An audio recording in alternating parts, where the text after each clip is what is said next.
नमस्कार, news step पर आप सभी का बहुत स्वागत है। लगातार हम बड़ी कवरेज में आपको बता रहे हैं कि आखिर 24 के रण की तस्वीर क्या है, उसका आधिकारिक ऐलान हो चुका है और इलेक्शन कमीशन ने 3 बजे की प्रेस कॉन्फ्रेंस में लोकसभा चुनाव की तारीखों का ऐलान कर दिया। और जैसा कि कयास लगाए जा रहे थे वैसा ही ऐलान हुआ है कि 7 चरणों में इस बार देश भर में लोकसभा के मतदान होने वाले हैं। 19 अप्रैल से पहले चरण की जो वोटिंग शुरू होगी, जो वोटिंग का ट्रेंड है, पूरा का पूरा जो वोटिंग का समय है वो 19 अप्रैल से शुरू होकर के 4 जून तक जाएगा। 4 जून को 7वें चरण का मतदान होगा। बिल्कुल, 19 अप्रैल को पहले चरण की वोटिंग होगी, लेकिन आपको मध्य प्रदेश और छत्तीसगढ़ की बता देते हैं। छत्तीसगढ़ में 3 चरणों में चुनाव होने वाले हैं, मध्य प्रदेश में 4 चरणों में ये वोटिंग होगी। एमपी में 19 अप्रैल को पहले चरण की वोटिंग है, 26 अप्रैल को दूसरे चरण का मतदान है, तो 4 जून को नतीजे आएंगे। तो तारीखों के ऐलान के साथ ही अब ये चुनावी बिगुल बज चुका है, 24 का रण सज चुका है और अब इलेक्शन कमीशन के साथ साथ पार्टियों की तैयारी भी हमें दिखने लगेगी। और देखिए, पार्टियां तारीखों के ऐलान से पहले ही पूरी तरीके से अपनी अपनी रणनीतियों पर काम करना शुरू कर चुकी थी और अपनी अपनी तैयारियों में उस पर अमल भी करने लगी थी। बीजेपी ने भी लगातार 2 बार अपनी जो लिस्ट है वो जारी करके अपने मतदाताओं को सामने, अपने जो उम्मीदवार हैं उनको मतदाताओं के सामने रखा। तो वहीं कांग्रेस ने भी 2 बार की लिस्ट जारी करके तमाम उम्मीदवारों को घोषित किया है। बिल्कुल, अगर तैयारियों की बात हो, चुनाव आयोग की तैयारी है, पार्टियों की तैयारी है, तो जिम्मेदार चैनल होने के नाते हमारी भी तैयारी मुकम्मल है। आइए आपको इलेक्शन सेंटर लिए चलते हैं। मेरी सहयोगी प्रगति सीधा जुड़ गई हैं।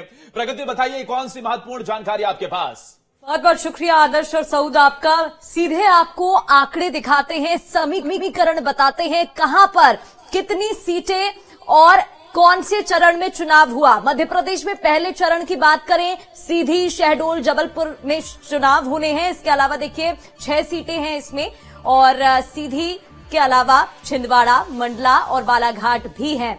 तो देखिए 8 सीटें कुल इसमें। पहले चरण की हम बात करें, दूसरे चरण की अगर बात करें तो 26 अप्रैल जहां 7 सीटें हैं। 26 अप्रैल टीकमगढ़, दमोह, खजुराहो, सतना, ये वो सीटें जहां दूसरे चरण का चुनाव होना है। रीवा, होशंगाबाद, बैतूल भी इसमें शामिल है। इसके अलावा आपको जानकारी दे, तीसरे चरण की बात करें तो 7 मई को तीसरे चरण का चुनाव होना है। 8 सीटें इसमें कुल शामिल है। मुरैना, भिंड, ग्वालियर, गुना इसमें शामिल हो जाती हैं। सागर, विदिशा, भोपाल और राजगढ़ भी एमपी में जो तीसरे चरण का चुनाव होना है उसमें शामिल रहेंगी। चलिए अब चौथे चरण की भी बात कर लेते हैं। 13 मई को चौथे चरण का चुनाव होना है। 8 सीटें इसमें भी। देवास, उज्जैन, इंदौर, मंदसौर, इसके अलावा रतलाम, धार, खरगोन और खंडवा। देखिए हम बात करें पहले मध्य प्रदेश की बात करें तो 6, 7 और 8 यानी कि 4 चरणों में इन सीटों पर चुनाव होने हैं। छत्तीसगढ़ की बात करें पहले चरण में बस्तर की सीट, क्योंकि देखिए ये संवेदनशील इलाका है तो यहाँ पर चुनाव होना है 19 अप्रैल को। बस्तर पूरी यहाँ की सीटें कवर हो जाएंगी। फिर अब दूसरे चरण की बात कर लेते हैं। छत्तीसगढ़ में 16 अप्रैल जहां 3 सीटें इसके अंतर्गत आती हैं, कांकेर, महासमुंद और राजनांदगांव। देखिए हाई प्रोफाइल सीटें हैं तीनों की तीनों।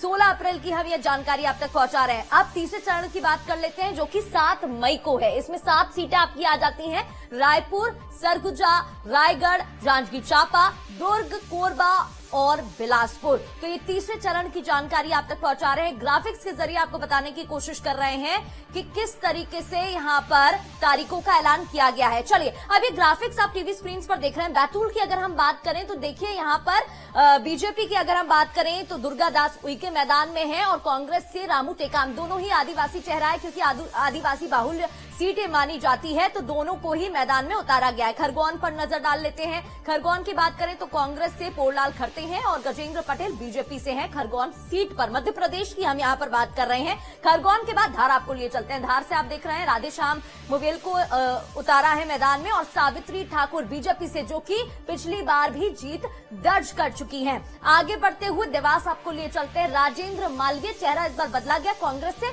और महेंद्र सिंह सोलंकी बीजेपी से मैदान में उतारे गए हैं। दोनों के बीच टक्कर देखने को मिलने वाली है। छिंदवाड़ा की बात करें, बेहद ही high profile seat. Nakul Nath जो कि वर्तमान में सांसद कांग्रेस से, एक बार फिर से उन पर भरोसा जताया गया है। छिंदवाड़ा कांग्रेस का गढ़ माना जाता है। वहीं विवेक बंटी साहू बीजेपी से है, एक बार फिर से उन पर भरोसा जताया गया है। आगे बढ़ते हैं, अब आपको मंडला लिए चलते हैं। मंडला की बात करें तो देखिए, ओमकार सिंह मरकाम जो कि कांग्रेस से मैदान में उतारे गए हैं, फग्गन सिंह कुलस्ते जो कि बीजेपी से उतारा गया है। विधानसभा चुनाव में हालांकि उन्हें हार का सामना करना पड़ा था, लेकिन एक बार फिर से उन पर भरोसा जताया गया है। फिर अगर हम बात करें सीधी की, तो यहाँ पर राजेश मिश्रा को बीजेपी ने मैदान में उतारा है, और वहीं कमलेश्वर पटेल पर कांग्रेस ने भरोसा जताया है। कमलेश्वर पटेल पर एक बार फिर से भरोसा जताया गया है। अब चलिए सतना आपको लिए चलते हैं। सतना की बात करें तो एक बार फिर से गणेश सिंह पर भरोसा भारतीय जनता पार्टी ने जताया, और वहीं कांग्रेस की बात करते हैं तो सिद्धार्थ कुशवाहा को मैदान में उतारा गया है। दोनों के बीच टक्कर देखने को मिलेगी। आगे चलते हैं, अब आपको टीकमगढ़ लिए चलते हैं। टीकमगढ़ की अगर मैं बात करूं, कांग्रेस से पंकज अहिरवार उम्मीदवार घोषित किए गए। भारतीय जनता पार्टी से वीरेंद्र खटीक को मैदान में उतारा गया। दोनों के बीच में कांटे की टक्कर इस बार देखने को मिलने वाली है। भिंड की बात करते हैं, ये भी हाई प्रोफाइल सीट है।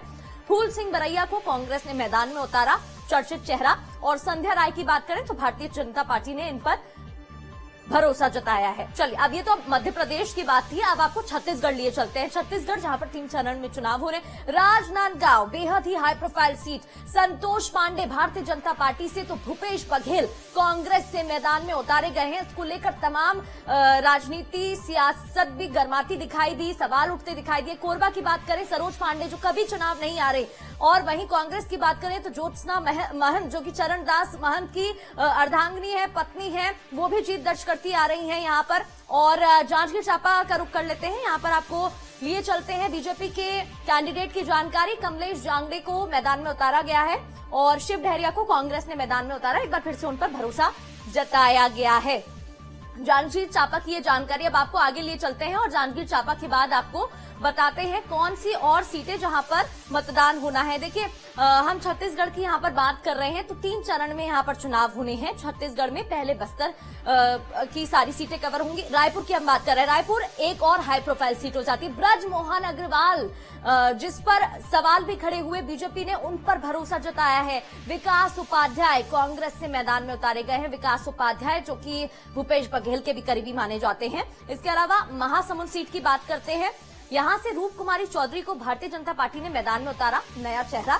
और ताम्रध्वज साहू जो कि काफी दिग्गज और अनुभवी नेता है, कांग्रेस से उन्हें मैदान में उतारा गया। अब दुर्ग की बात करते हैं, दुर्ग भी हाई प्रोफाइल सीट है आपकी। राजेंद्र साहू जो कि भूपेश बघेल के खास हैं, दुर्ग से वो ना खुद उतर के मैदान में राजनांदगांव से मैदान में आ रहे हैं, और दुर्ग से उनके करीबी राजेंद्र साहू को मैदान में उतारा गया है। विजय बघेल, एक तरीके से भूपेश बघेल का कहना है कि इस पर एक बार फिर से बघेल वाला ही आपको टक्कर देखने को मिलेगी, क्योंकि राजेंद्र साहू भूपेश बघेल के करीबी है। तो दुर्ग सीट की हम बात कर रहे हैं, विजय बघेल को मैदान में उतारा गया है, और कांग्रेस से राजेंद्र साहू को मैदान में उतारा गया है। छत्तीसगढ़ जहां 3 चरणों में चुनाव होने हैं। 19 अप्रैल को पहले चरण का चुनाव होना है, 4 जून को चुनाव के परिणाम यानी कि नतीजे सामने आ जाएंगे।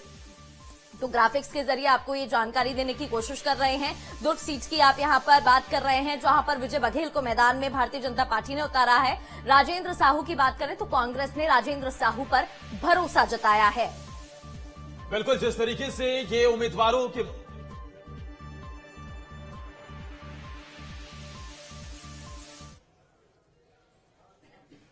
कंडक्ट होता है, उसके लिए संविधान में एक प्रावधान है।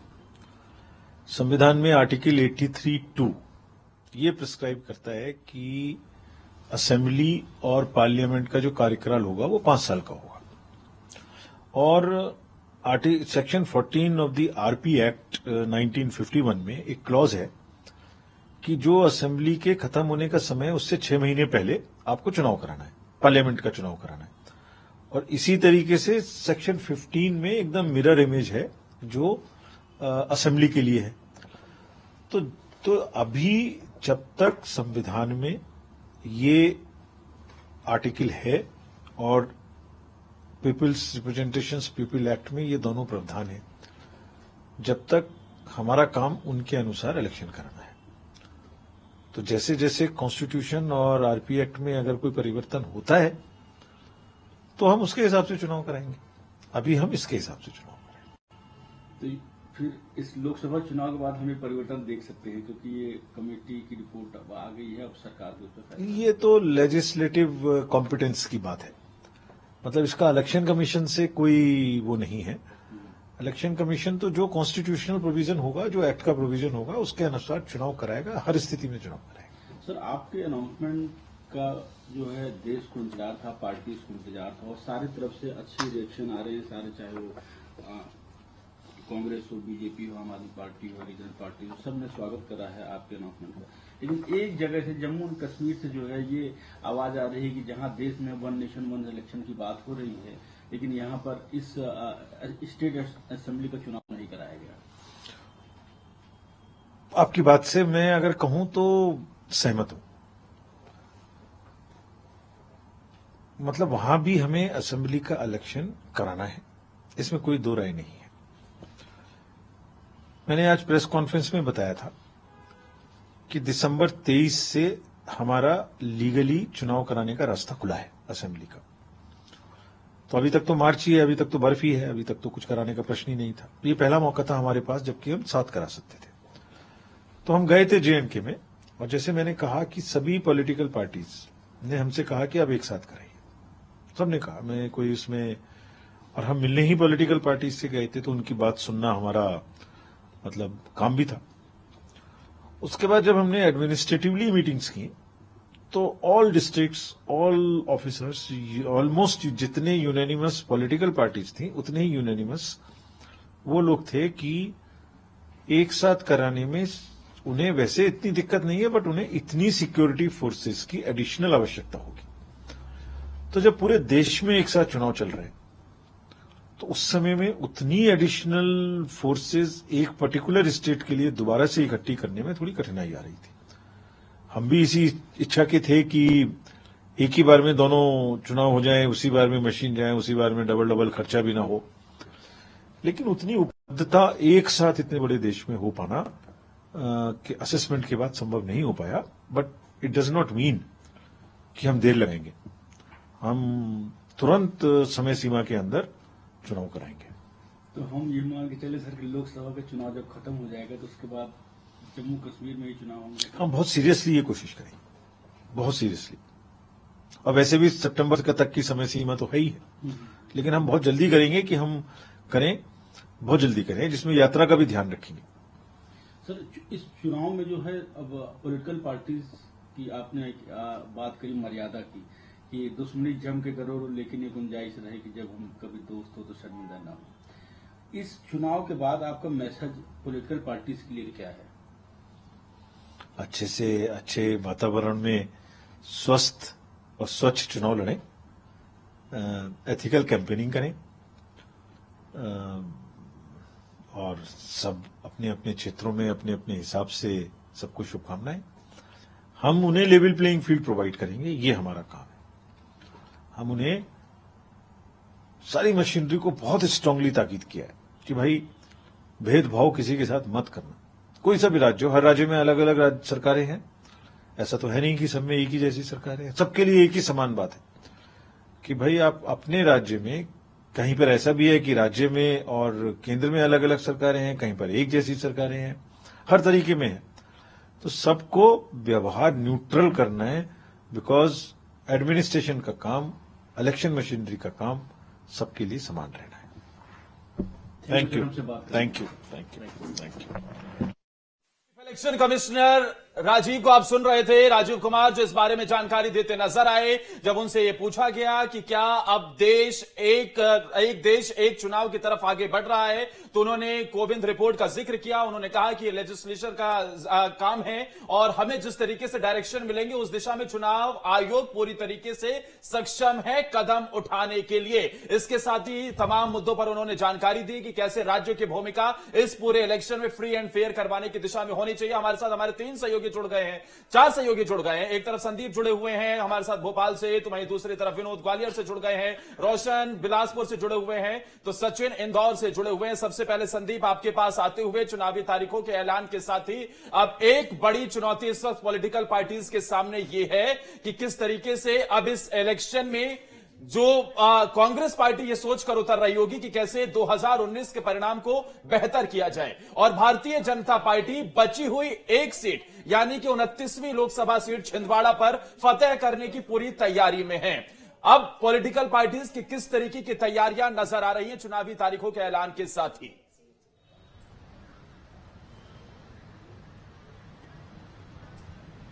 देखिए, सबसे पहले अगर बीजेपी की बात करें तो बीजेपी को केवल ये कोशिश में है कि उसे छिंदवाड़ा सीट को भी फतेह करना है। यहाँ पर प्रत्याशियों का ऐलान हो चुका है, दोनों प्रत्याशी आमने सामने हैं और मध्य प्रदेश में जब पहले चरण का इलेक्शन होगा, मतदान होगा, तब यहाँ पर छिंदवाड़ा सीट पर भी वोट डाले जाएंगे।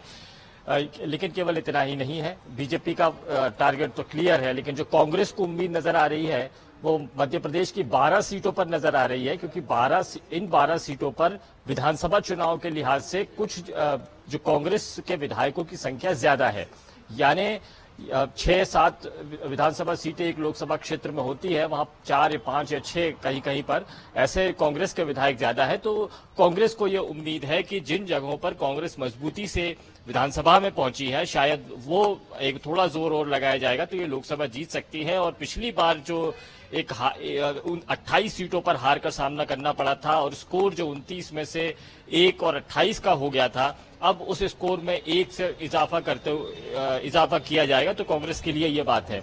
और चूंकि 4 चरणों में इलेक्शन होना है तो दोनों राजनीतिक दलों के लिए भरपूर वक्त है कि वो अलग अलग चरणों में, अलग अलग सीटों में, कम से कम 6 या 7 सीटें एक चरण में आ रही हैं मध्य प्रदेश की, तो यहाँ पर जाकर भरपूर चुनाव प्रचार कर सकते हैं, चाहे वो पोलिंग बूथ मैनेजमेंट का मामला हो, मतदाताओं, जातिगत समीकरणों, सामाजिक समीकरणों को सुधारने का मामला हो, उनसे बातचीत करने का हो, चुनावी कैंपेन से या स्टार कैंपेनर्स को लेकर आने का मामला हो, तो बम्बैडिंग टाइप की होने वाली है। इस बार जो इलेक्शन होगा काफी रोचक होगा, बहुत रोचक होगा। और वो रोचकता पहले से ही दिखाई देने लगी है तारीखों के ऐलान से पहले ही। लेकिन जरा ग्वालियर का रुख करते हैं, वहां से विनोद हमारे साथ मेरे सहयोगी मौजूद है। विनोद, देखिए, ग्वालियर चंबल की जब बात होती है तो बड़ी हाई प्रोफाइल इलाके भी होते हैं और बड़ा संवेदनशील इलाका भी होता है। और इस बार तो ग्वालियर चंबल में जब हम देखते हैं तो बीजेपी ने भी कई प्रयोग किए हैं और अभी कांग्रेस की तरफ से भी कुछ पत्ते खुलने बाकी है। अभी की जो सियासी लड़ाई है क्या नजर आ रही है, क्योंकि बहुत ज्यादा वक्त है नहीं?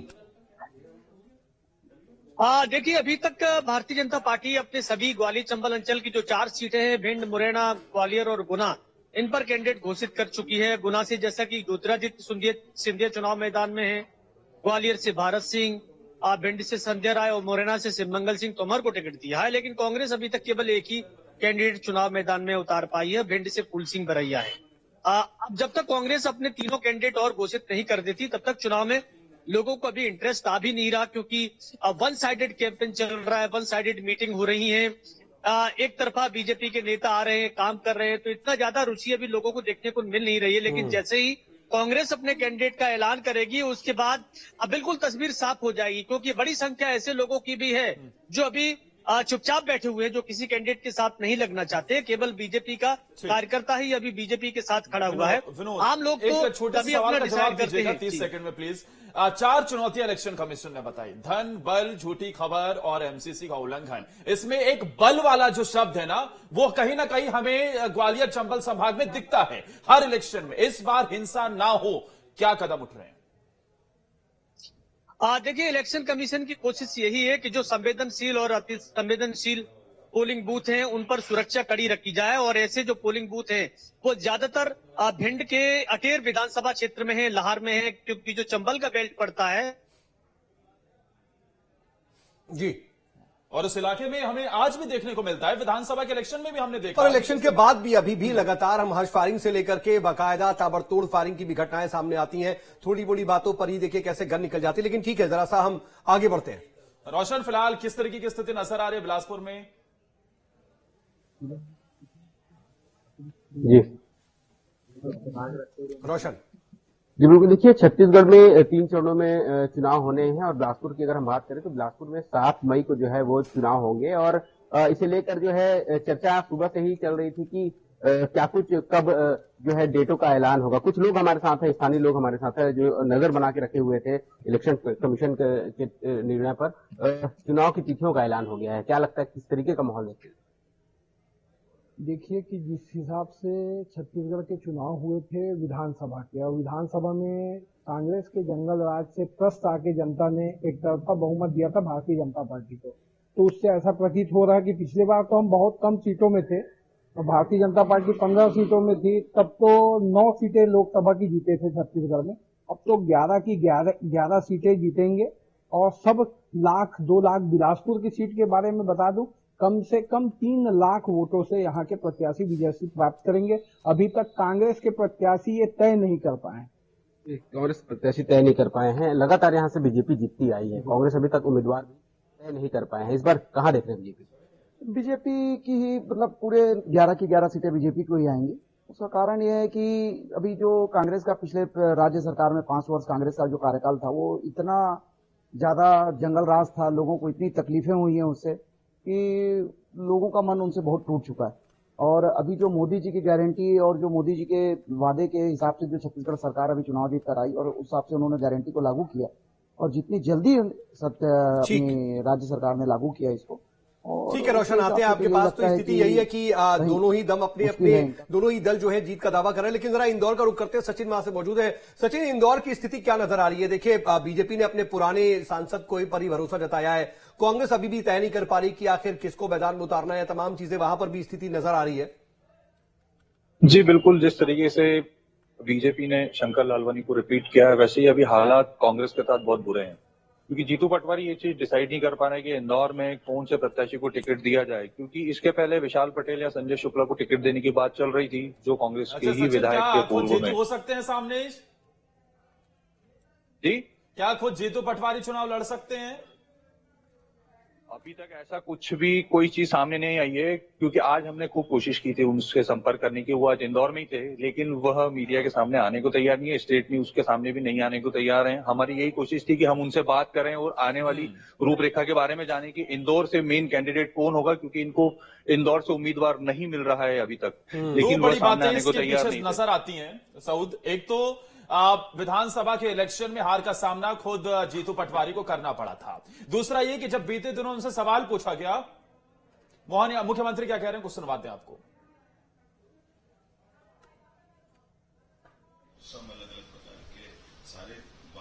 बावजूद भी उनने चुनाव की बहुत अच्छी प्लानिंग की है। खासकर मध्य प्रदेश में 4 चरणों में जो चुनाव रखा है, मैं बधाई देना चाहूंगा। निश्चित रूप से हमारी सरकार चुनाव आयोग के निर्देश में पूरे व्यवस्थाओं के साथ जो चुनाव आयोग चाहेगा, हम सारी सुव्यवस्था बनाते हुए मदद भी करेंगे। मैं खासकर 19 अप्रैल हमारी 6 सीटों के चुनाव है, जो सीधी, शहडोल, जबलपुर, मंडला, बालाघाट, छिंदवाड़ा। दूसरे चरण में 26 अप्रैल को है, जिसमें 7 सीटें हैं, टीकमगढ़, दमोह, खजुराहो, सतना, रीवा, होशंगाबाद, बैतूल। इसी प्रकार से हमारा तीसरा चरण 7 मई को प्रारंभ होगा, जिसमें 8 सीटें हैं, जो हमारा चंबल का बेल्ट आता है।